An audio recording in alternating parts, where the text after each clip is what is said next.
the media was saying how bad it was going to be, and I'm thinking, well, that room upstairs is quite high, but I didn't even think it'd come over the deck, so a flood is such an unknown, and yeah, it was a bit scary trying to call them.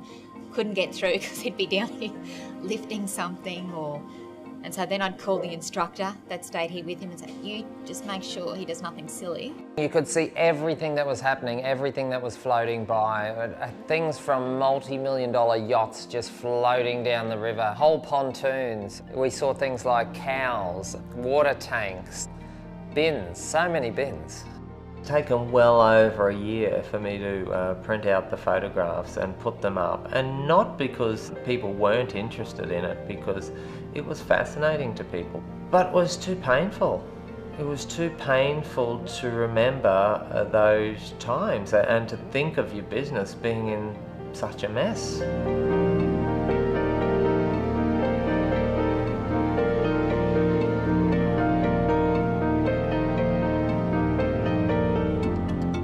Initially, when I came up with the Riverlife concept, it was all about using the river and the cliffs for leisure, using the bikeways along the edge of the river, using the parkland down here for recreational purposes, which combine things like getting out and having an adventure or doing an activity and coming back and having a barbecue or an evening meal and a couple of drinks and just basically enjoying the Brisbane lifestyle. I love the variety here, being able to jump on a paddleboard in the morning, go rock climbing, celebrate someone's wedding in the evening. There's so many facets to the business.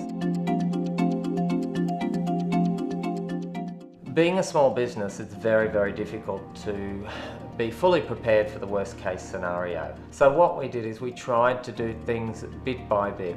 Take care of the large things, the external forces, so make sure that barriers were collapsed, allowing debris to come through. Then we watched the floodwaters rise and we reacted as the floodwaters came up. So the floodwater didn't get much higher than this at all. You can see how we've dropped the end of the marquees to allow the debris to flow through. There was people walking past just wanting to look and what's happening, and they came in and said, oh hi, can we help? And I'm like, yes. And so they got all the cutlery upstairs and all the crockery, because that stuff weighs a ton. We did lose this pontoon down here. Just popped straight over the top of the piles, then broke away, so the walkway fell into the water, the pontoon broke away and started floating out to sea. The morning on the day after, and John and Clint both just like covered in mud, just looking a little tired, but just grins from ear to ear, and working just so hard. I got down here pretty early, and they were just flat out already. And I looked at the place and thought, how are we going to fix it up again? One thing that I think will never leave me is the smell of the mud. Yeah. It was just incredible, and it hung around for weeks. I wasn't shocked, I don't think I was sad. I was just like, yep, let's get in there, give me a hose, give me a gurney.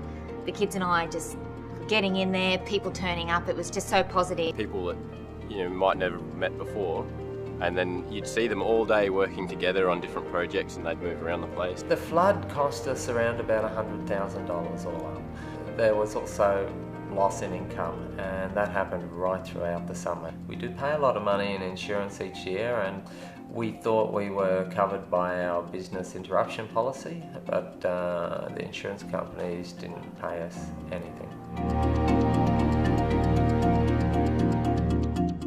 We certainly got the place cleaned in 5 days, and we were ready to accept customers back, and then of course it was difficult for customers to get here, but also customers didn't want to be here. The river was now a villain. It wasn't, I suppose, till about 2 months after the flood that I really started to get a little bit worried. If people stopped coming here and our business suffered, then how could I retain my staff?